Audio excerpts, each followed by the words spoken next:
do have an office there so situated that if I wanted to go back into private practice, I'm still active in the Bar Association, but I'm just not taking any cases. So I'm paying my dues every year, but I'm not active. If I had a situation that was more convenient for, interviewing clients and having an appropriate law library and stuff, that would be an option that would be available for me. And I should imagine that as opposed to the other professional alternatives that I have, I would probably more than likely do that rather than go to work for somebody. I was very close to getting into that administrative law judgeship situation, but then I found out that I would have to write 20 opinions a week, maintain a standing caseload of about 4 different cases. Who needs that in their life, So I don't know that I need that. So I don't need the money. So, in a way, it's something like I just be doing it just to convince myself that I'm something to do, a worthwhile human being. And I don't feel any lesser sense of self-worth as a result of not working. But it's just that I sometimes I think that maybe I ought to be doing something else also. Maybe because you just say you speak the top and you just stop. Yeah, but people say, I've always heard that people work their whole adult lives and then they retire and then they have a heart attack and die, because of the rapid change in their activity. But I don't see, I get a yearly checkup, I'm fine.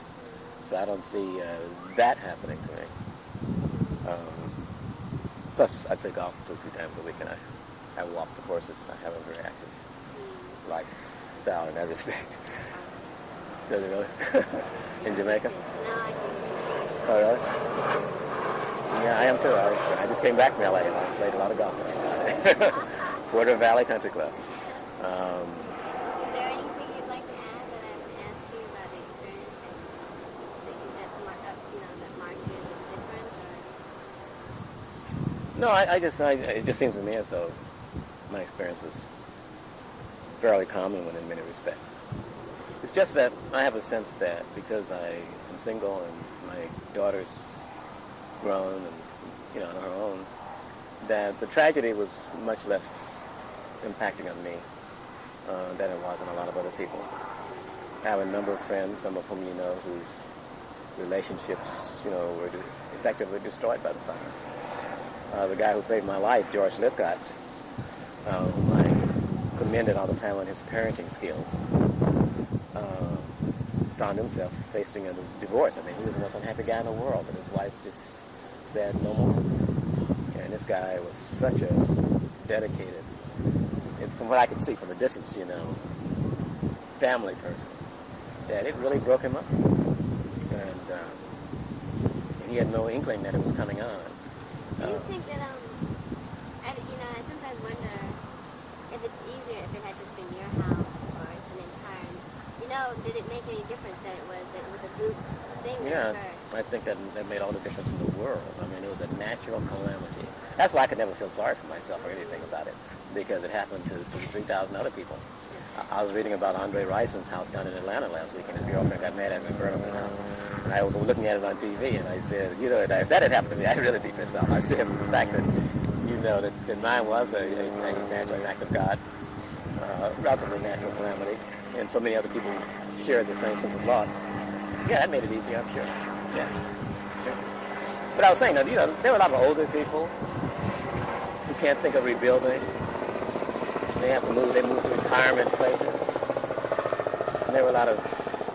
One of my friends was an author who had just finished a book that she worked on for a number of years, and it was destroyed, along with her computer tape and everything else. And there were people there who were artists who had a home office like I did, but whose major assets were works of art that could never be compensated for or replicated. There were people with larger families with small children. I just think having someone else to deal with other than myself would have complicated the situation incredibly.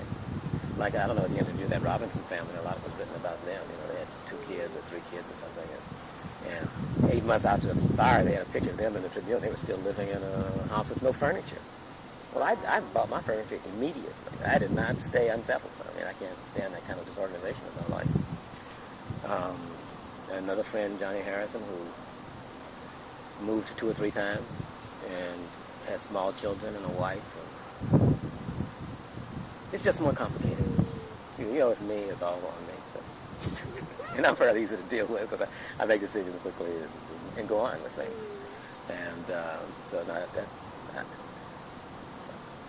I think I was one of the privileged victims. So, you know, I didn't have it as hard as most people I know. In fact, I didn't have it hard at all, really. I mean, overall, you know, to the extent that obviously I suffered considerable inconveniences, both physical, material, and psychological. But in the scheme of things, I don't regard it as a big deal. Really. But you're still going through this stuff right now. That's technically legitimate. Well, it is, you know, and maybe, you know, just when it's not just happening when I'm talking to you about it. I mean just in the normal course of things. I keep taking reality checks to see whether I'm doing okay. I mean, some people in my office said that they thought that I changed after the fire. And at the time, I didn't think that was true. But after a while, after several months, you know, reflecting on it all, I'm sure it is true. And I certainly had no qualms about not doing it anymore. I have not thought twice about it. You know, something I'd loved to do for 22 years, and I just decided I didn't want to do it anymore. I mean, it became superfluous. But then what's becoming important? That's the thing. They say nature abhors a vacuum, right? Well, I assume that something's got to be there. But I don't know what it is. In what respect could a tragedy like that affect African Americans differently than other people? That was an interesting question. I usually ask them over there. Some people answer differently. You can look at it in various ways. You can look at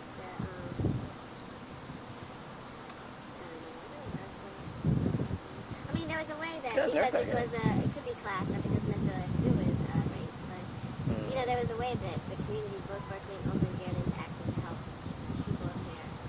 And so, you know, there was a difference in how we responded to other tragedies in the past. There was definitely, you know, emporiums, everybody was helping. You know, it could also mean that you're having a harder time with insurance agents because of their racism, etc., or whatever. You're having a harder time with different people trying to get. Now, a lot of people have to go through that process, going to different government agencies to get aid along the way, and they've had a difficult time in proving that they had their house where somebody else, their next door neighbor, got through quite easily.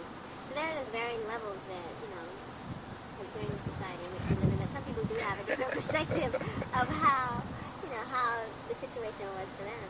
Yeah, well, and so I just usually throw it out there to see how people, no, I experienced none of that. I experienced none of that. You know, I didn't, as you said, I didn't have to go through that process. You know, I had to deal with my insurance company. I didn't apply for FEMA money or anything like that because I wasn't needy, and I didn't, you know, who needs that in your life anyhow? So, yeah, so I didn't have that experience. I did take advantage of, you know, discounts, 10% here, 20% here, different stores and stuff. I did quite a bit of that, and but no, I have no experiences that I have encountered that I could attribute, you know, to anything having to do with skin color, class, or whatever. I mean, if it happened to me, I was too ignorant to recognize it. So. I don't think anybody has really, you know, adamantly responded per se. Some people do have something to say. It's like interesting. You know, for an African American man, shopping is always difficult. You know, you walk into the store and you're 6 feet tall, you got a short afro and short goatee, dark skin, and you know, you run into that just generally. I mean, you know, so if you have to do more intense shopping, then you have to run into it more often. You know, walk into the store, and one time I walked into the store in Rockridge, and some woman saw me coming and grabbed her child, and so I was a kidnapper.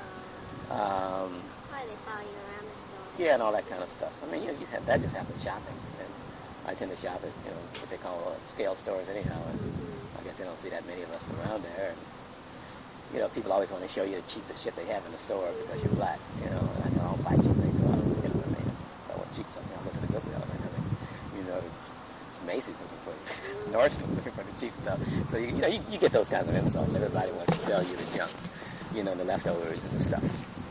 And so that I mean, that's a pain in the ass. That certainly makes shopping difficult. And I did a lot of shopping. So, you know, at Astra Prospera, I mean, to the stars through difficulties. I went through that. But that's life in America, is it not? You know. And I bought this house. I've had some problems with people I bought it from. Trying to run a little slick deal past me that I'm suing them for. That could be due to the fact that they think I thought I was ignorant. I don't know why they could have arrived at that notion, but they did, and it's going to cost them a lot of money. But that's just life in the big city, I guess. That's what I attribute it to. But other than that,